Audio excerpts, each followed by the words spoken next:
Think about the boxes that bring your online orders, the labels around your multivitamins, or the tubes that hold your toothpaste. It's all part of a growing industry that offers many exciting job opportunities. Today, we're excited to welcome Adam Peak, the packaging pastor, to discuss the often overlooked but fascinating world of packaging. Adam hosts the People of Packaging podcast and is a VP at Myers Printing. His work has made him a sustainability consultant, sales trainer, global keynote speaker, and children's book author.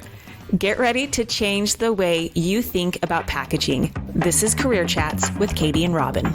So, Adam, you refer to yourself as the packaging pastor for the packaging industry, but how did you find yourself in this industry?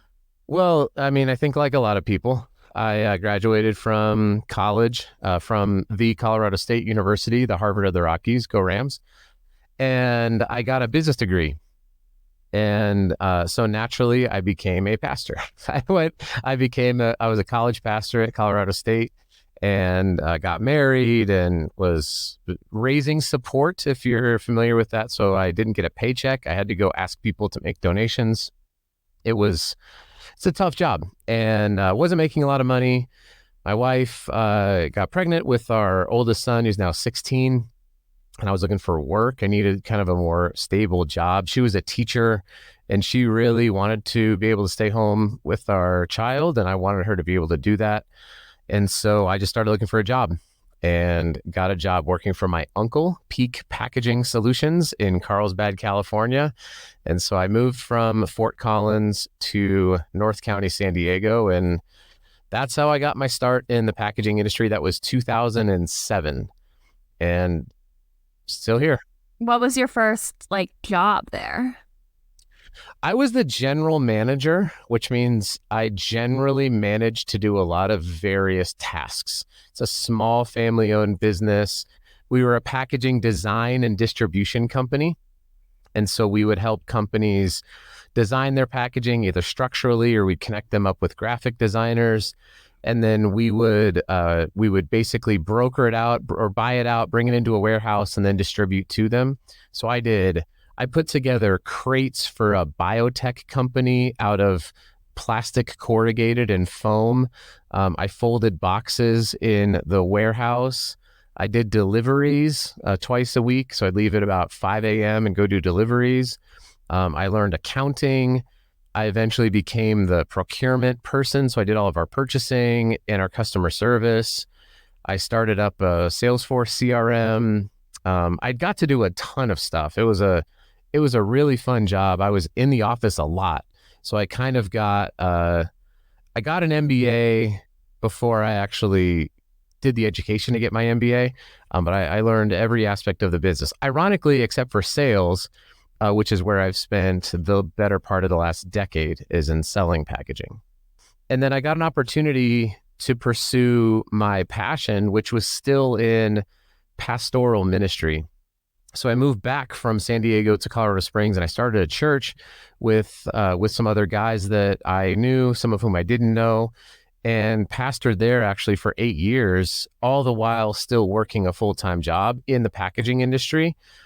And it was about maybe 4 years into that, so right around 2014-ish, that I started to realize I can do the things that I feel like compelled and called to do in this industry. I started to realize how amazing the packaging industry was because it was first it's like boxes and packaging.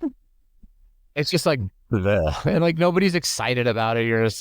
When you tell somebody that at a dinner party, do they do dinner parties anymore? That seems like something that probably doesn't happen that often. But in a hypothetical dinner party, you tell somebody, yeah, I sell packaging. And they're like, sweet. Steve? They just are like, somebody else is talking at this fictional dinner party. But I started to see that I realized everybody is a packaging buyer. And every single thing from the mic and the carpet in your room to the chair, to the drywall, to the nails and the screws that go into it, to the wood, everything involved packaging. And I was like, whoa, this is a much bigger industry. I was working with people in the cannabis space, nonprofit, vitamins, health and beauty, pharmaceutical, medical devices, and that all needed packaging. And I was like, this is a really rad industry. And I started to look around and I thought, no one's really talking about it. And I'm a trained pastor. I communicate for, not a living, but I was at that time preaching every other week. And so I was just dumb enough to say, maybe I'll just be somebody who will talk about this in the spaces where the congregation, quote unquote, which was at the time, LinkedIn, and has continued to grow and through various online and in-person spaces. That's awesome. This is all like fascinating to me. I've never known one person in the packaging industry. And when Robin told me about you, I was like, that's our guy. We need other people to learn about what this is.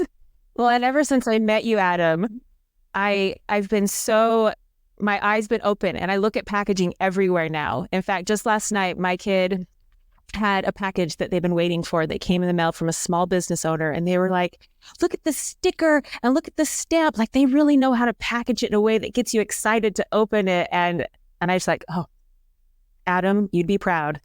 Yes. I love it. That's great. And it's always things that we've noticed. We've always known about this. There's a reason, the iPhone has been out since 2007.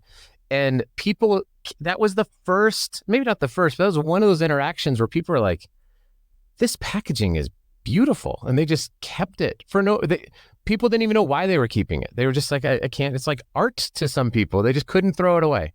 And it's continued to grow and evolve, not only in design, but also in importance since then. So, I took a bet on packaging that I was going to stay in it, like I said, right around 10 years ago. And I feel pretty vindicated in my bet that I made. Nice. So at this point, you are the Senior Vice President of Sales.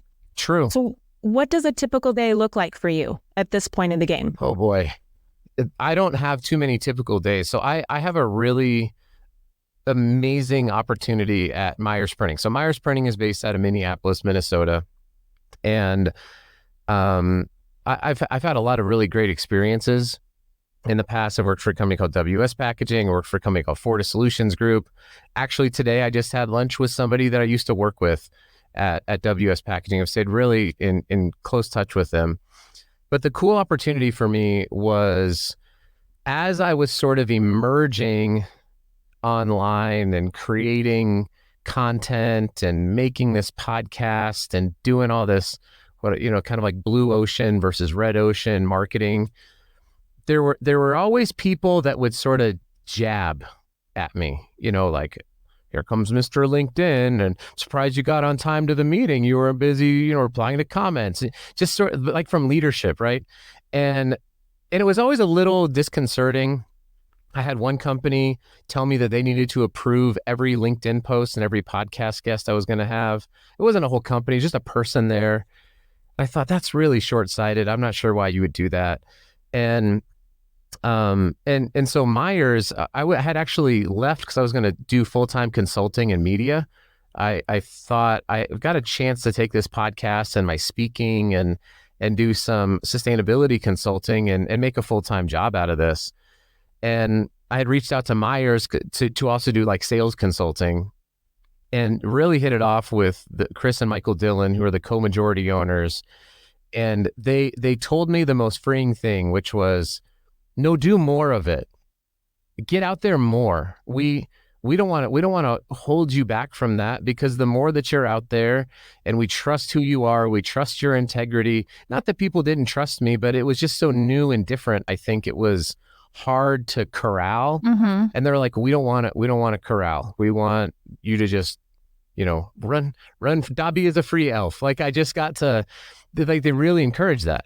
And so, for me, I have 16 people that report to me on the sales team, but I wouldn't say that I'm a traditional senior vice president of sales in our space.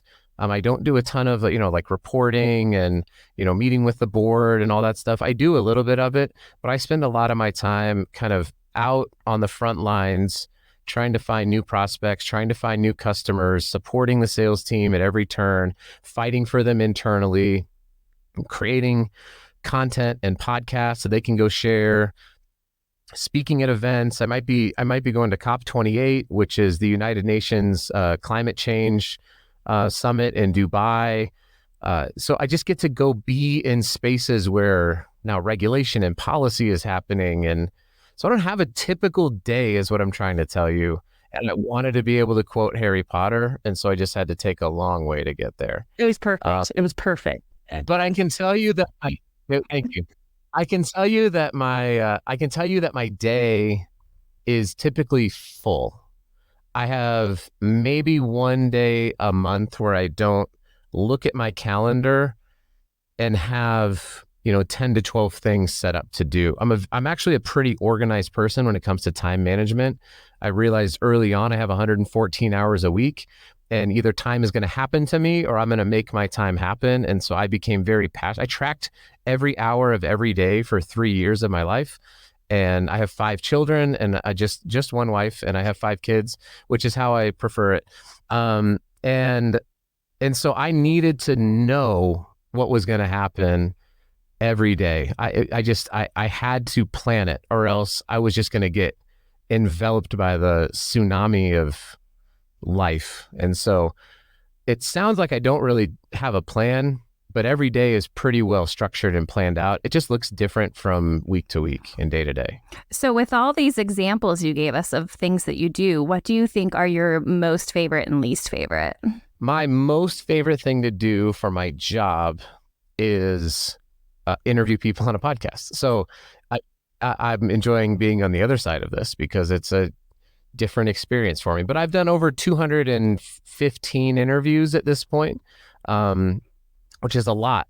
And I keep finding more awesome people to talk to in the packaging industry. So I love the raw, real conversations that I get to have with people. I believe that everybody, I'll get a little bit theological here, because I really firmly believe that everybody has intrinsic worth, value, and beauty that has been bestowed upon them by their creator, that they have what's called the Imago Dei, which is the image of God, and that I get to find that and see that in everybody, not just Christians. That would be crazy. Every single human being. I've spent time in India. I've spent time in Rwanda. I've spent time in Nepal. I've been to almost every continent except for Antarctica.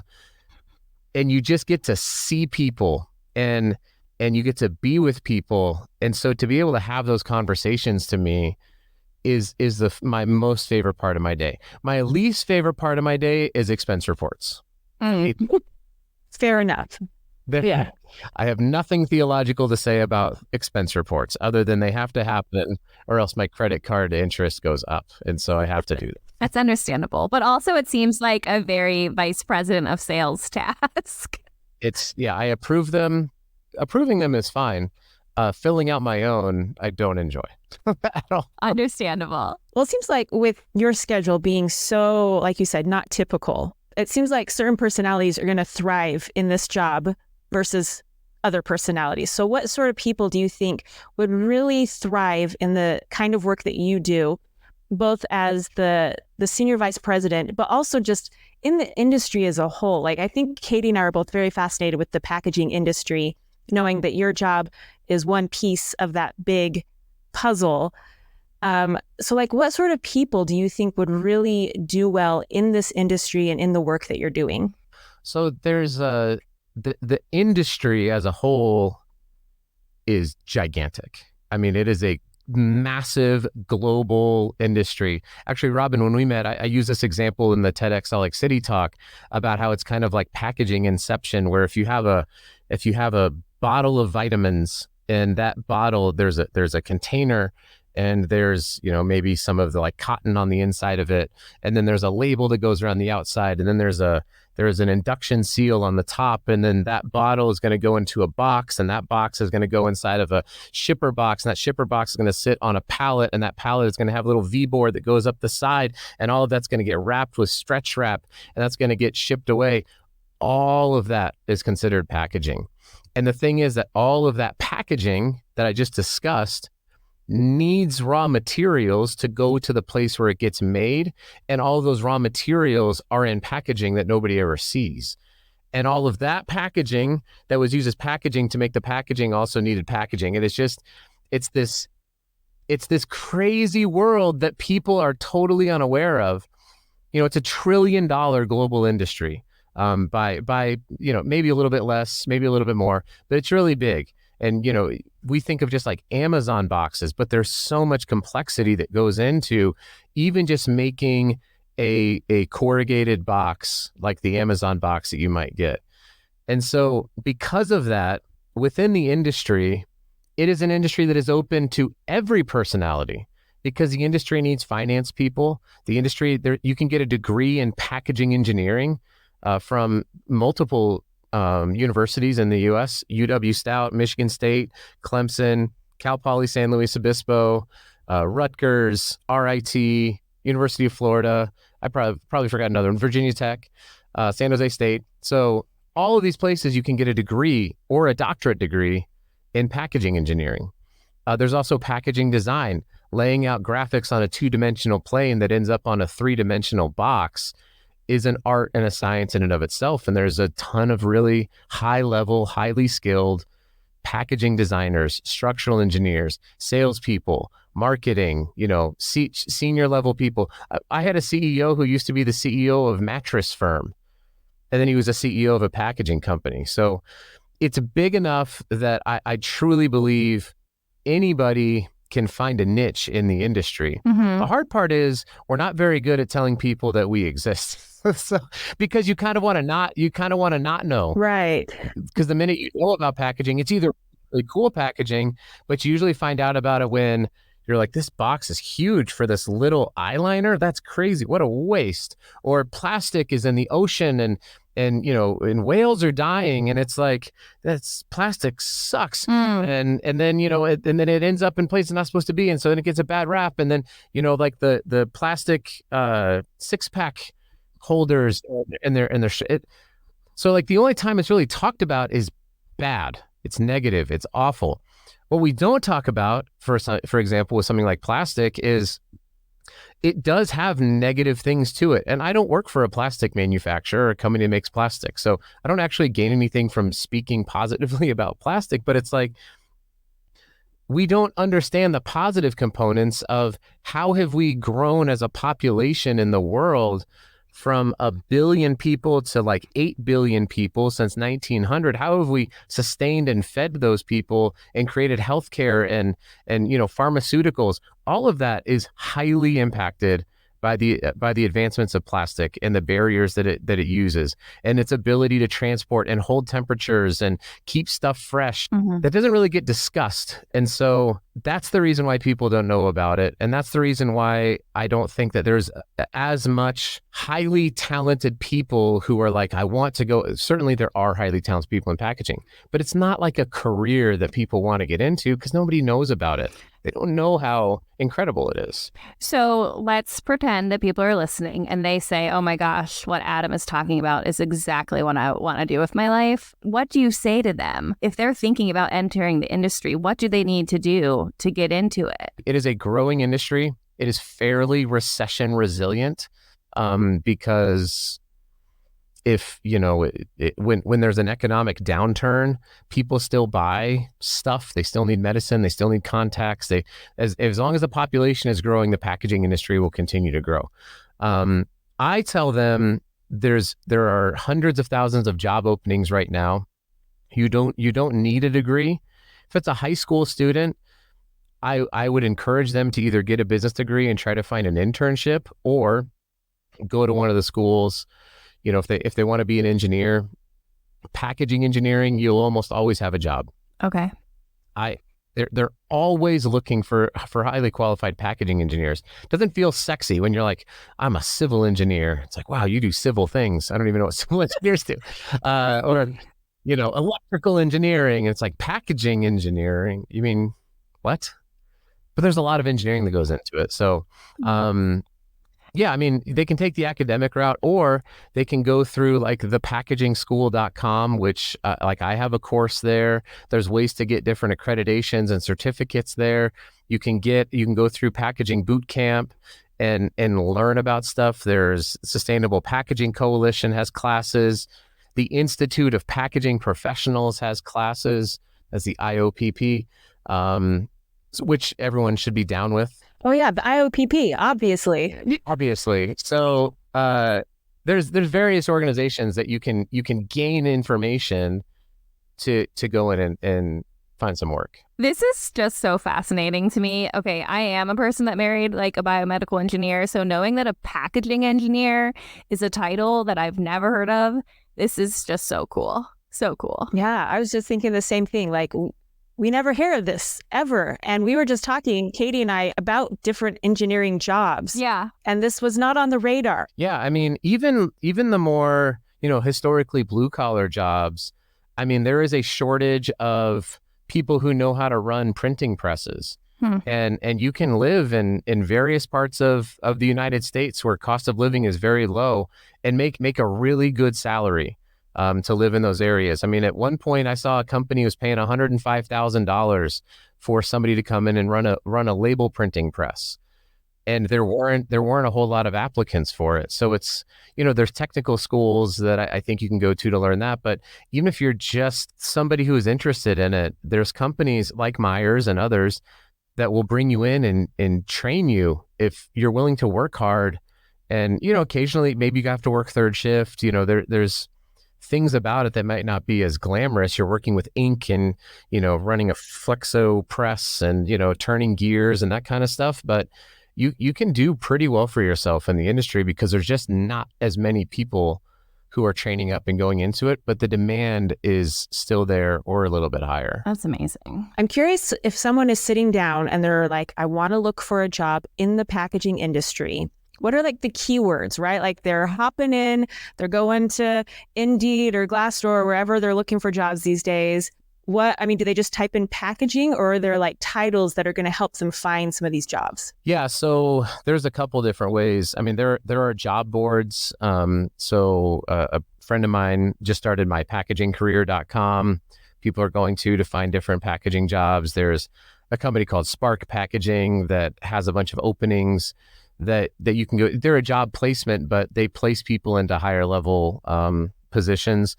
I think that the best thing to do is if you look at jobs on LinkedIn, there's actually packaging in containers is an industry segment. And so you can select that and select the area that you want to live. And you'll see that there is typically quite a few jobs. Of course, if there's packaging being made there, which there's packaging being made, I don't know, almost everywhere. I mean, I've spoken at events and been in facilities all over the US, really all over the world. So, for example, Germany is like a hotbed. If you're like, I want to live in Europe and travel around, it's like, well, you could work in packaging and probably go over to the UK or to Germany or to France, where there's a whole bunch of packaging. This is a crazy story, but there was a strike at a paper mill in Norway, which was the liner that goes on the back of labels, peels off this liner. Yeah. This is actually a paper right here. See, it's tearing. But there was a strike in Finland, I believe it was, at the mill that supplies that. And this was like 2 years ago. And it became really difficult to get that material. And all I kept thinking was, there's really awesome jobs in like Finland and Norway in not only sustainability, but also in packaging. So it's interesting stuff. And the biggest and most emerging place right now is India. There's an India Packaging Institute, and there's a ton of innovation coming out of India and, parts of China and South Korea. There's a lot of global opportunities to get involved. It sounds like it. Now, for you personally, how does what you're doing now fit into like what you want to do in the future? Or have you thought about that? Or is this good? You're good where you are? Yeah, I think that I've kind of given up thinking about that too much. And the only reason why, maybe this is bad advice, so apologies to the kids, but I realized, okay, so when I was 20, when I thought, what do I want to do in 5 years? When I was 25, I was actually super happy and I was not doing what I wanted to do. And the same thing went from 25 to 30 and 30 to 35. Life has especially, we saw with the disruption that COVID had, right? I mean, life has a way of disrupting our plans. The saying that, man makes a plan and then God laughs, right? It's like, so what I've decided to start doing is saying, like, what type of person do I want to be in 5 years, and working on those things today. So, I want to be a person who, like, I want to know how to speak French. And so every day I get on my dumb Duolingo app and I do one lesson and it takes me 4 minutes. I don't know if that is going to do anything for my career, but to me, it's like, I want to be a person who is bilingual, and I chose French because my son's friend is from Senegal and he speaks French, and I decided I wanted to be able to talk to him. I read and I pray every day. Like, I want to be the best husband that I can be. And that helps me every single morning to get just, fixated and in the right mindset. Coffee is also a part of that. And so, those are I want to be, in 5 years, I want to be involved in my kids' lives, more than I am today. And I'm really involved in their lives. But so I have things that I want to be as a person. Mm-hmm.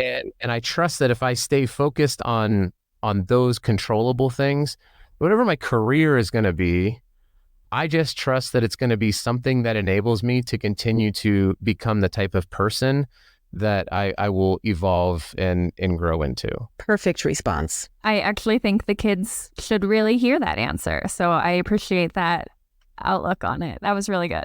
This is one of those interesting interviews where we're talking really more about an industry than just a specific job. Not because your job isn't cool, Adam. You have a very cool job. But I just think there's just all these opportunities in an industry that we don't, like you said, we don't hear about. So I'm really excited that you're willing to come and talk to us about that, knowing there's so many different opportunities. I'm guessing the pay then is going to be all over the map, depending on what job you have. But are there other benefits that you see beyond pay? I know we all need to live and pay our bills, but what other benefits do you think working in this industry offer that you may not get in other industries? There's kind of the soft and squishy stuff. So for example, I've worked for some of the largest label printing companies in the world, and we print labels for wine bottles and vitamin bottles and various different things. And it's cool to be able to walk through the grocery store and say, yeah, we make that. That's cool. It's just cool, right? Or to be able to walk through the grocery store and pick something up and go, I should be making that. They're having some... You're like, I could do that better. They're having some problems. So there's a tangible component to it that I don't think a lot of people really get to experience that I've really enjoyed. And it's cool for my kids because we get stuff in the mail and they're looking at it, like you said, Robin, they're breaking stuff down and, what about this? And the other day I made a TikTok video with my daughter and I did a whole series where I unboxed stuff with my kids and I did some education with them on it. So there's just there's that kind of intangible aspect of it that I've really enjoyed. Obviously not everybody would enjoy it. From a maybe a more practical standpoint, there are a lot of areas to go and a lot of avenues to go within the industry. Being in Salt Lake City, I run around with a lot of people who are in the SaaS sort of tech community, and it seems like there's always an ebb and flow to it. People are always hustling for their next job and that, and then I think about my friend Rick, who sold labels for 40 something years. And I'm like, that's pretty great. There's a lot of those people out there who just sold brown boxes or who worked in the flexible packaging facility for 28 years and pioneered new materials. It's these people you just don't know about, there's not a lot of pressure to get out and go do something else. I mean, you can really settle into a career in packaging, but you can also pivot because once you're in it, in the industry, you just begin to see all this other cool stuff. So I think that's a pretty big benefit that not a ton of industries have. The pay is really good. The recessionary pressures tend to be a lot less impactful. Packaging is a bit of a commodity in a lot of cases. And so like we can't teleport stuff. So like we're not just like hooking up a machine to a cow's udder and then it's just like showing up in your glass. Like there's... Can you work on that? Can you get that going? Boy, I'll tell you what, if I could do that, we would not be talking. But I haven't been able to do that yet. So 5 years. 5 years from now. Look, you do have a plan. Okay, it seems like there's like so many cool things about the packaging industry, especially how I said you can pivot and all of that. So like what challenges have you personally experienced, or what challenges could people experience? Well, the biggest challenge to the industry as a whole is you're making trash. Yeah, that's difficult. I mean, at the end of the day, like my buddy has a shirt and it says on a long enough timeline, it all ends up in the landfill. So it's like, I mean, you know, so there is a very real, like but it's a necessity. Like you're making necessary trash. And so the challenge is, how do you participate if you're somebody like myself who believes like I have a stewardship mandate to care for the earth? How do you balance that with the fact that you're excited when you're making more trash? So there's that is a challenge that I'm not entirely sure how to solve, other than trying to participate with brands in helping them make the best decision, even if it means that my company is not the one to make their trash. Mm-hmm. It's like, no, actually, we're bad at that. We're going to create more waste, and you want to go talk to this company over here. So that's how I've really done it in my life, is try to get as educated as I can. Like I said, you know, talk to people from the United Nations and the EU and the USDA and understand extended producer responsibility laws and what's actually recycling and how good is composting, and go tour recycling plants and look at all of this stuff so that I can be as well educated. So when someone says, hey, we want to make a change from material A to material B, what do you think? I can give them and equip them with the best possible answer. So but it is a challenge, for sure. Mm-hmm. The other challenge is, especially when it comes to sales, which is where I've spent my entire career for the most part, is it can be a bit of a commodity. Most companies we're all buying the same types of material, and we all sort of have the same types of printing presses, and you have about a 90% failure rate. So you're going to go and try to get people to come buy stuff from you, and about 10% of the time they say yes. And being able to take that and say, they're not rejecting me as a person. This is not reflective on me and you know, because that could really grate against someone's mental health. But being willing to go home and say, no, I had a great day, and still failed 90% of the time, that's challenging for a lot of people to do. Not a lot of people are cut out for that, to be honest. That's the hardest part about the area that I've chosen to play in the packaging space. Yeah, that's a fair response. Sales, at least as it currently is constructed, and maybe it'll change, but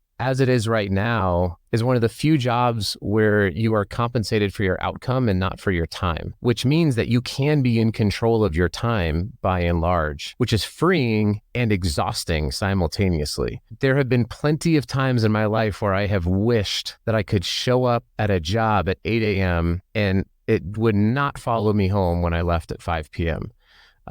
Because it can be a bit consuming if you're not careful. Because there's always more to do. There's always more work to do. There's always an email to follow up. There's always somebody else to contact. There's always another call to make. There's always another trade show to attend. It's always more and more and more. It's always grabbing at that 114 hours of your time. It's just the nature of the job, and it sucks, but that's what it is. So if you're not prepared for that type of, you know, wrestling with that perceived inequality of compensation and value, and also being told no all the time, and sometimes being cussed out. I've had people yell at me, hang up the phone, and then look at my wife and say, are we still getting ice cream? And she's like, I heard that conversation. Are you insane? Like, right. How do you just go? I mean, like, is not something that everybody is built for. Right. So I'm hearing boundaries are important. Compartmentalization is important. Yeah. As two big ones. My good friend, one of my best friends in the world, is a guy named Johnny Levy. Johnny called it situational fluidity. Like, how quickly can you pivot from one situation to another? And he said, I think that's your superhero power. I love it. I'm grateful for it, right? And I recognize that not everybody can do that. And that's probably how I can have these organized, chaotic days. That's pretty cool to hear about, though. Very. Adam, this was so wonderful. Thank you for coming and sharing your insight. I feel like I learned a lot, and I'm thinking Europe now. I'm going to go be in the packaging industry and run away. So thank you for my out. We have so loved chatting with you, and we look forward to chatting again in the future. Let's do it. Appreciate it. Thanks, Adam. You can find Adam on TikTok and X at Packaging Pastor. Be sure to check out his show, People of Packaging Podcast, and his children's book, Packaging Peaks. Visit our website, careerchats.show, for links and more information. Thanks so much for tuning in. Career Chats is hosted by Katie Hedleston and Robin Coney. If you enjoyed this show, we'd love you to subscribe and share this podcast with your friends. Until next time, stay curious.